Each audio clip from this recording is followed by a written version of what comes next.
Hi, welcome to the third installment of the Distress Tolerance Workshop. Once again, I'm Erin, one of the counselors from the Counseling Center. So today we're going to be talking about distress tolerance and radical acceptance. Let me just pull up my PowerPoint.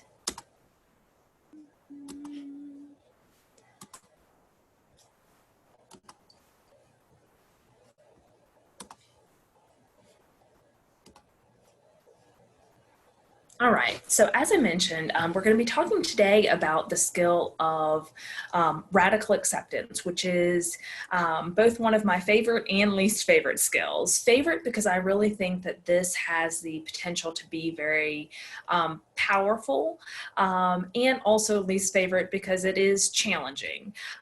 So definitely, as we're talking through this skill, just know that this is something that does take practice. It doesn't happen all at once. And, it comes and goes, our ability to radically accept. So to get started, here's just this quote from Marshall Linehan. So Marshall Linehan created dialectical behavior therapy, and distress tolerance skills and radical acceptance are a part of DBT. So she says, radical acceptance rests on letting go of the illusion of control and a willingness to notice and accept things as they are right now without judging. And that really is exactly what we're going to talk about, how to accept things as they are, and be willing to kind of work within the limitations of our current reality, and all the while kind of letting go of this idea of wanting things to be the way that we want them to be. So to start off, I want to talk a little bit about what radical acceptance is and isn't. So radical acceptance means complete and total, all the way accepting. So that is accepting in terms of what we're telling ourselves and kind of in terms of what we're believing, but also focusing on our body. How do we accept with our body? What kind of posture do we take? How do we relax? How do we really fully embrace this idea? Radical acceptance means not fighting reality when things aren't the way that we want them to be, which is really hard. I think we all have moments where we would prefer things to be different than they currently are. But radical acceptance is about letting go of wanting things to be the way that we want them. It means saying yes to reality as it is now and also to the past. No matter how painful or unfair it is, and no matter how difficult it might feel to us. And this is why, again, I say that this is my favorite and least favorite skill, because it is really hard to want to accept things that are painful or unfair or make us feel negatively. And also, not accepting doesn't change those things. And we'll talk about that a little bit more. But radical acceptance really is about just acknowledging and accepting all these different things, regardless of whether they're positive or negative. But as we're talking about this, it's important to understand that radical acceptance is not liking, approving, judging something as good, making light of pain. If we're accepting a person as they are, it doesn't mean we're letting them off the hook, right? It's not about the other person. It's about a mindset for us that helps our own mental well-being. And radical acceptance is not against change, and it's not about giving up. I can radically accept something in this moment, and also work to change it in the future. And in fact, it really takes accepting something as it is in the moment in order to make changes in the future. And we'll talk about that a little bit more. But just want to really stress that radical acceptance is not any of these things. It's not saying we like the way things are, that we are excited about the way things are, that we never want to change and we just want to stay stuck or we're giving up. But it's just about acknowledging it is what it is. So why accept reality when reality does involve kind of a mix of both positive and negative aspects? A major reason to accept is that rejecting reality doesn't change it, right? I can fight the way things are all I want in my mind, and I can, try to refuse to accept it, but it doesn't actually change the reality. And in fact, refusing to accept can keep us stuck in those emotions, right? In the unhappiness or bitter or anger or shame or embarrassment or any of those kinds of things really stick around if we're fighting and refusing to accept reality. As I mentioned a minute ago, changing reality first requires accepting reality. Going back to Marsha Linehan, whose quote I shared at the beginning, she uses a metaphor about a purple room. So let's say that you hate the color purple and you live in a purple room. If you are in the purple room and you're trying to not accept reality, you might say, like, I'm not in a purple room. I shouldn't be in a purple room. It's not fair that I'm in a purple room. I can't believe it's this way, right? You just stay stuck in that, and it would make you very frustrated to be in that situation. However, if I can accept the reality of, okay, I'm in a purple room, then I can choose what steps I'm going to take moving forward about how I am going to address that situation, right? If I accept it, then I can say, I'm in a purple room. I don't like purple. I'm going to paint. I'm going to move rooms. I'm going to do X, Y, and Z thing, right? But first I have to accept it. And of course, the idea of being in a purple room is pretty trivial compared to many things in life, but you get the idea that we have to accept the way things are in order to be able to really go to that problem solving, in order to be able to go and think about what things are within our control to change. Other reasons to accept reality. Pain can't be avoided. There is always going to be pain in life. But accepting reality helps keep pain from turning into suffering. So you'll see pain and resistance, so kind of pain and fighting reality leads to suffering, but pain plus radical acceptance can equal peace. Sometimes there's some sadness that goes along with radical acceptance. It's hard to accept the way things are when we don't want them to be that way. But there is normally a sense of calm or a sense of freedom almost that comes from being able to get our minds around the way that reality is. So in thinking about radical acceptance, we're going to talk about what we need to accept in terms of the past, present, and future. So in terms of the present, we've got to accept whatever is happening now, no matter how uncomfortable it is. And again, this is just things that we can't change. This means accepting big things. It might be life is not looking exactly the way I thought it would look. It might be a chronic illness. It might be struggling with mental health symptoms. It might be certainly a big thing is that we're dealing with COVID-19 right now. Nobody really thought that we would be here in this semester of 2020. And those are things that, we don't have control over, so we have to accept them. It's also about accepting smaller day-to-day things. So an event getting canceled, and this is even outside of, COVID-related things, just thinking about in normal day-to-day life, there are frustrations like things getting canceled or receiving an unexpected bill in the mail or being given, a project or a homework assignment that you don't like. Those are things, again, that we don't necessarily get a say in, or we don't necessarily get to choose. And we still have to handle those things. We still have to deal with them. We still have to accept them. So we also have to accept things in the past. Anything that has already happened can't be changed.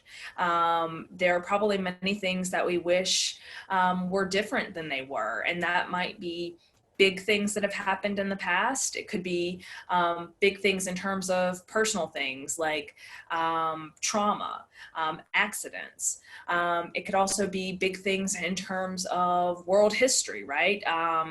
Certain events, wars, political situations, all these things that, again, have already occurred, and also small things about the past that maybe are the way they are. Radical acceptance does not mean, again, approving or liking of something, and radical acceptance does not mean forgiving. So I said before that radical acceptance is not letting somebody off the hook. So if I radically accept that I've had a traumatic experience or something's happened to me in the past or whatever that might be, it has nothing to do about forgiving the other person. It's accepting those things so that I can figure out how I need to move forward for myself. So if I am in denial that those things have happened to me, maybe I don't seek treatment. Maybe I don't talk to people. I don't seek support, right? Because I'm so busy fighting with the past and fighting to kind of deny that those things have occurred, versus if I accept that they are a part of my history, a part of the past, then I'm able to kind of take some steps going forward in order to manage, maybe some symptoms or maybe reactions that are a result of those things. So again, nothing to do with the other person, but everything to do about like, how will accepting allow me to move forward in a different way? So just that's a super important point to keep in mind if you have experienced something like that, because I don't want this to feel like it's trivializing past pain or saying that it's okay or anything like that. That's not what it's about. It's really about how can I accept the past so that I can make the best choices possible for myself moving forward. The future. So accepting the future is a little tricky because it hasn't happened yet, right? But what this is talking about is that radically accepting realistic limitations on the future. This is not saying that we can't accomplish goals, that we are limited, that we're doomed to kind of be stuck in a situation that we're in, but it's really only about limitations that are facts. So this example is one. So if you and a partner break up, you may have to radically accept the relationship is over, but you do not have to radically accept that you're going to be alone for the rest of your life. There's a really good TED Talk that's called Embrace the Shake that I would definitely recommend, and kind of is tied into this idea of acceptance, but it's talking about this artist, and when he was in art school, he developed a shake in his hand from the type of work that he was doing. And he ended up being really frustrated and dropped out of art school and just kind of gave up, thought he couldn't do art, thought he couldn't be an artist. And so while he had to accept that his hand was shaking and that this was a true physical limitation, in the TED Talk, he shares about how he got really creative and worked within that limitation and found many, many more creative ways to do art. So it was not a realistic limitation to accept that he could never do art, even though he did have to accept that he maybe couldn't do that one specific type of art anymore. So that's what it's talking about in terms of accepting limitations. So I may have to accept specific limitations, but very rarely does that generalize to accepting that a goal can't be accomplished in some way. So you really have to check in and make sure you're only accepting the facts of a situation. So now a little bit about how to practice radical acceptance. So in order to do this, we first have to notice that we're fighting reality. Often you might notice this by maybe some things that you might be telling yourself, like, oh, it shouldn't be this way. This is unfair. If only, what if? Those kinds of things typically signal that we might be fighting reality if we're wanting it to be different than it is. So that awareness that we're resisting is normally step one. We have to know that it's happening. And so some clues, like I said, thinking life shouldn't be this way, kind of the, ugh, if only, or why me, that kind of thing. Feeling a lot of like bitterness or resentfulness, or just being regularly unhappy or frustrated. Really feeling like if only blank changed, you would be happy. So putting a lot of emphasis on one specific area, and just wishing if only it were different, or trying to force other people to change, right? Really getting hung up in, instead of taking control of what we can change, wanting other people to do different. So that is just kind of the first step, is noticing that we are struggling with accepting reality. The next thing that we have to do is turn the mind. So that's a very specific phrase related to radical acceptance. And this is really getting at the idea that acceptance is a choice. So if you picture it like a fork in the road, I can choose to continue denying reality and fighting it and stick with the what if, or it shouldn't be this way, or if only, or I can turn my mind to accepting reality as it is. And acceptance in this way, it requires this inner commitment to accept. So I'm turning my mind towards acceptance. I'm committing to myself that I'm going to take steps towards that. And I might have to turn my mind over and over again.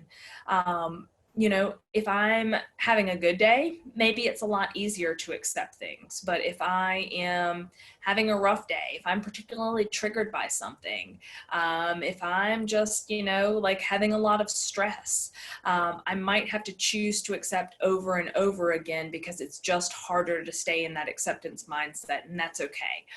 Acceptance is a process, and we don't necessarily stay there indefinitely. We have to work to kind of bring ourselves back there each time we notice that we're fighting reality. And if you really find yourself struggling to be willing to accept, like you're having a really hard time turning your mind towards acceptance, you might consider using a pros and cons list. So what are the pros and cons of accepting? What are the pros and cons of, you know, resisting? And really look at, do the pros outweigh the cons when it comes to turning the mind towards acceptance? So practice accepting with your whole body.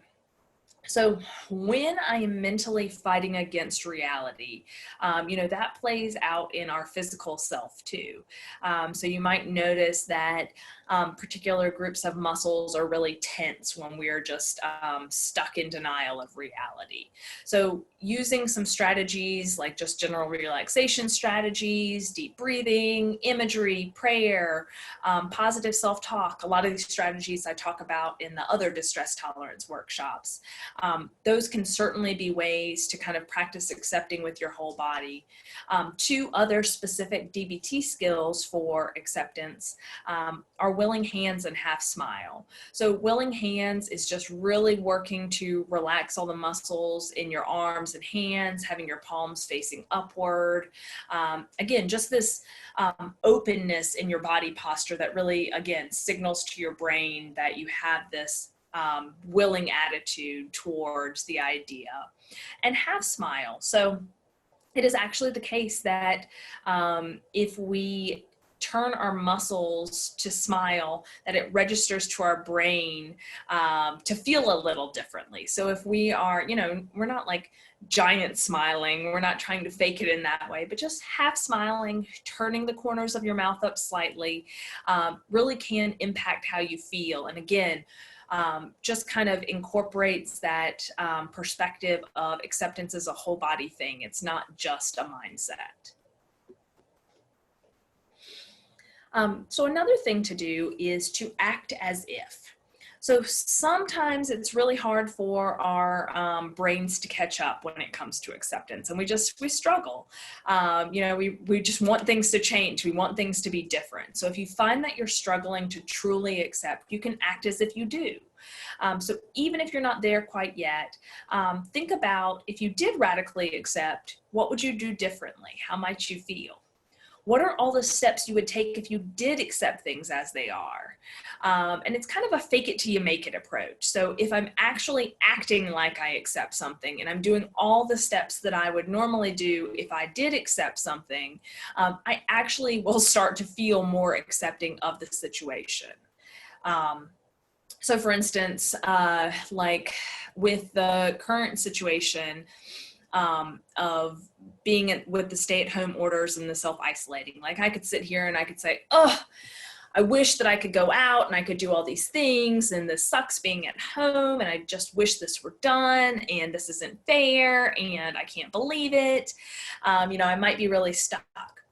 But let's say that I thought about and I said, if I did accept that it is what it is right now, if I could accept that, this is the situation we're in for the time being. Again, doesn't mean I don't want it to change in the future, but right now, this is the situation as it is.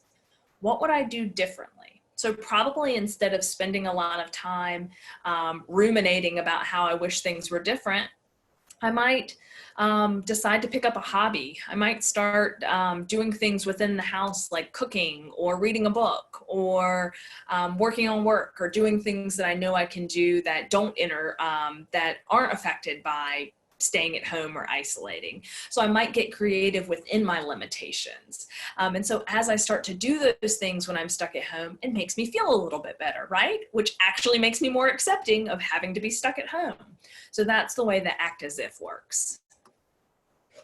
And then lastly, mindfulness is always an important strategy to use. So while you're working on acceptance, you want to just use mindfulness and being aware in various different ways. So one, attending to your body sensations. We just talked about how when we're in denial and when we're fighting reality, our bodies can be tense. So just notice what is happening in your body when you're working to accept. If you notice you're tense in certain ways, work on relaxing those areas to increase acceptance. Also be mindful of the emotions that come up. It's okay if you feel sad or disappointed or if you experience some grief about things. Like, radical acceptance is not saying we suddenly have to be really happy about our current circumstances. So it's natural that some of those emotions are going to come up, and that's okay. But being mindful of them means that we just let them come and go as they are, like waves. We don't hold on to the emotions. We don't add fuel to the fire. We don't try to keep them around. It's just noticing them sort of ebb and flow, and noticing the thoughts kind of come and go along the way and through the process. And then lastly, being mindful and using radical acceptance is about acknowledging that life can be worth living even when there's pain. So there are challenging things that we face day in and day out on a personal level, on a national level, on a global level, right? In terms of the present, in terms of the past, in terms of the future and things to come. And at the same time, there are ways that we can live meaningful lives and that we can, reach goals and do all the things that we want to do. But it's about how do we accept things that we have to accept in order to allow ourselves to move forward as effectively as possible in the future. So again, radical acceptance is a difficult skill, but it really can be critical to dealing with difficult situations where we can't immediately change something. So I hope that you'll, think about using this and just incorporating this day in and day out. And I think that this goes along very nicely with the other skills that I've talked about in the previous workshops. So I hope that you all have a good day and think some about radical acceptance.